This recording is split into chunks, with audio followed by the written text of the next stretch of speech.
Hello, welcome back to Compai's Expat channel. Today I'm doing episode 3 in my series on purchasing property overseas. Today's topic is lawyers, settlement, and titles. This video is sponsored by Casa De Compai, located in downtown Sosúa in the Dominican Republic. Each of the 10 condos are fully furnished with full kitchens, linens, towels, everything you need for a short vacation or an extended stay. Just outside our gates, within a 10-minute walk, are bars, restaurants, supermarket, and above all, the beautiful Caribbean beach. To reserve your reservation at Casa De Compai, check the description down below for contact information. Okay, at this point in the game, you've got your financing lined up. You know the country you're moving to. You narrowed it down to the city, and you narrowed it down to the villa or condo complex that you like. Now you need to go shopping. So when you pick a real estate agent, what I suggest is you don't want to get a real estate agent that's just been here for 2 years, 3 years. Since COVID here in the Dominican Republic, we've had such an influx of people leaving Canada, a lot of Canadians, decent amount of Americans, and a few Western Europeans. But everybody has to come down here and work. Most of them are not coming down here with bankroll and a lot of money. So the only thing that they can jump into real quick is real estate, selling real estate. Let me explain to you how it works down here in the Dominican Republic. It requires you affiliating yourself with a real estate agency, calling yourself a realtor, getting your picture posted online, and getting business cards printed up. And now you are a real estate agent.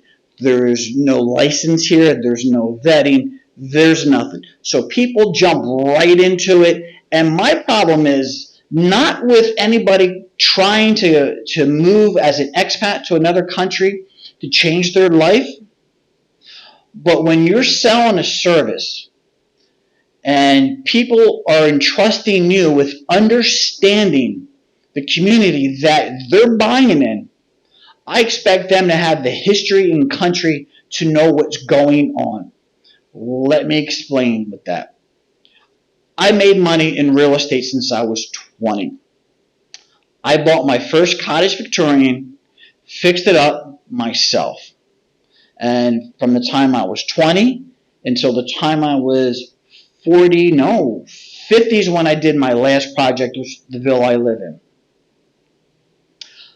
I've seen cycles come and go. I've seen 3 real estate busts and booms. And right now, in my personal opinion, this is not financial advice.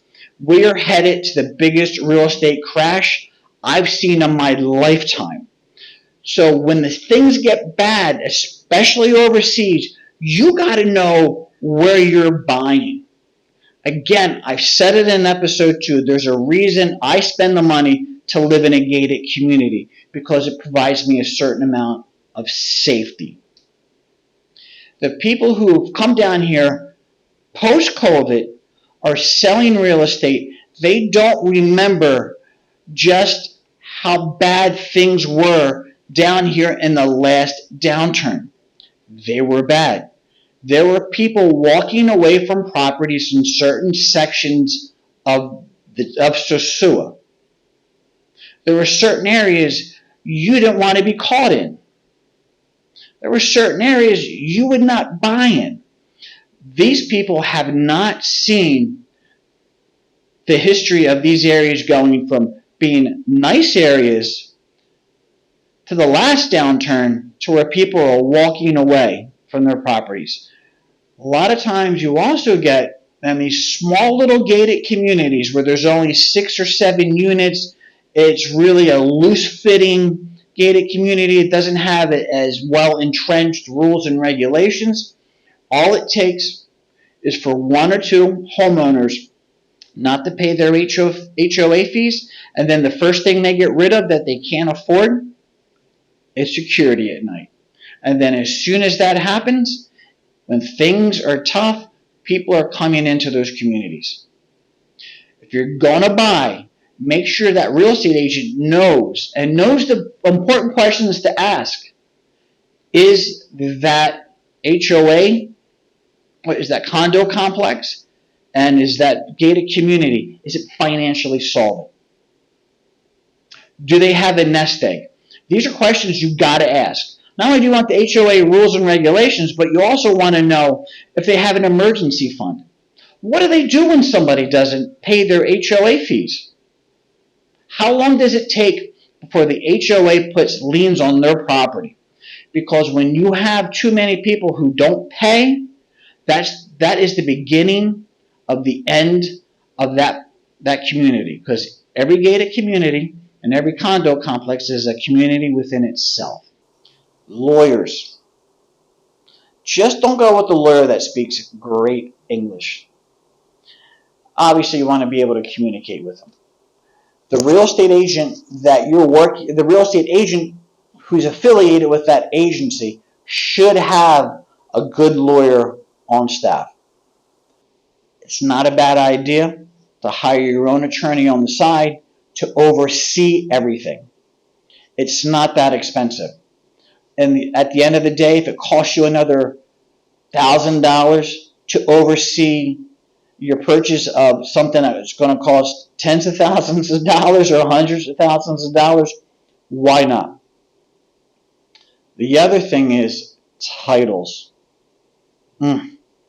Titles are the biggest issue in the Dominican Republic when it comes to real estate. But be prepared for the process to take longer than we're used to in the United States.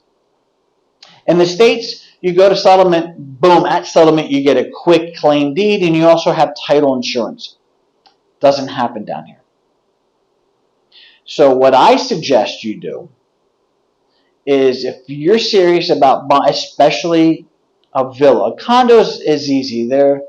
You don't have to get a survey done on a condo. But on a freestanding house, what we refer to them as villas down here, it's not a bad idea, and I suggest paying somebody to get a survey. That surveyor should know what he's doing and be able to go to we have provinces down here like Canada does. And in the United States we have states. So go to the province, pull up the title, make sure there's no liens on that title, make sure it has a title, or don't buy it. If the property does not have a title, I suggest thinking very strongly on whether or not you want to go down that road. And if it doesn't have a title, why? Is there an inheritance issue? Make sure there's no liens on it. Because here's something else I want to explain. When you purchase something, and this has happened to me, make sure all the HOA fees are paid up in full. Make sure the electric is paid up in full. Make sure the water is paid up in full. If there's a maid who's worked in that house, if there's a gardener who worked outside, make sure their liquidation has been paid. Let me touch base on that. Here in the Dominican Republic, you're required, and if it's even for domicile employees, a lot of people will say, no, it doesn't matter, but they changed the law. As an employer, me, Casa De Compai, I'm required to pay so much per month towards the retirement of my employees. In the United States, we have Social Security. Canada has their pension. Every Western society has their pension. We have to pay into the pension program for the Dominican Republic. They have one. And you got to pay every month. And you're also required by law to have health insurance for them, to put them into the national health care system. They have that here too. On top of that, in the Dominican Republic, they get paid twice every week.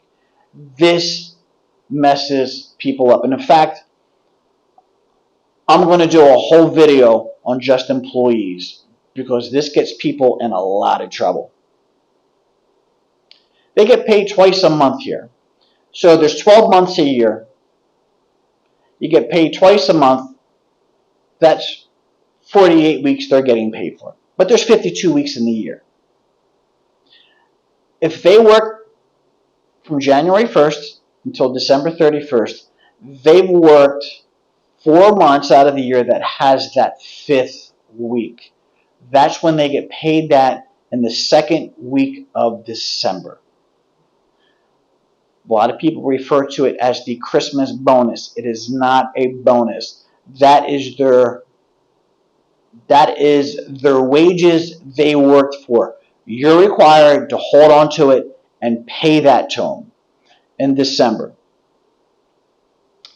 Also, you got to pay so much a month to their unemployment. It's a small percentage every month. You got to pay that to their unemployment as well. So if somebody's worked for you for a good number of years, it can add up pretty quickly, the total buyout for that employee. If they quit, it's different, but as a foreigner, the minute you have an employee that moves on, you got to get that number from the Department of Work in Puerto Plata, pay it. Don't try to negotiate down with them. Even if they want a little more, you pay it, because the minute they get a lawyer, that price is going to double, and they can lock your business up. They can put liens on your house. So why am I saying this? Why did I get a little long-winded on this? Because that debt, whether it's the electric bill, the HOA fees, employment status, that gets tied to the house, that property you're buying. So you can inherit people's debt. So make sure your lawyer at settlement gets all that taken care of. Make sure all those bills are paid up. If not, you'll be paying for it, because what the electric company will do, even the cable company sometimes will do it. The water company, we're not turning on your services until this debt's paid. But be heads up on that. So you want to make sure you have title. You want to make sure there's no liens on that house with that title. You want to make sure all utilities, all employees are paid up in full before settlement. So that's that. This is the last episode of my small series of purchasing properties overseas. I hope you got something out of this. Please subscribe to Casa Compai's Expat channel. And this video is sponsored by my business, Casa De Compai. So if you're in Sicily, you're looking for a vacation rental, or you're a digital nomad coming down to the Caribbean for a couple months, please click the description down below. Shoot me a WhatsApp, shoot me an email, and I'd like to hear from you. God bless.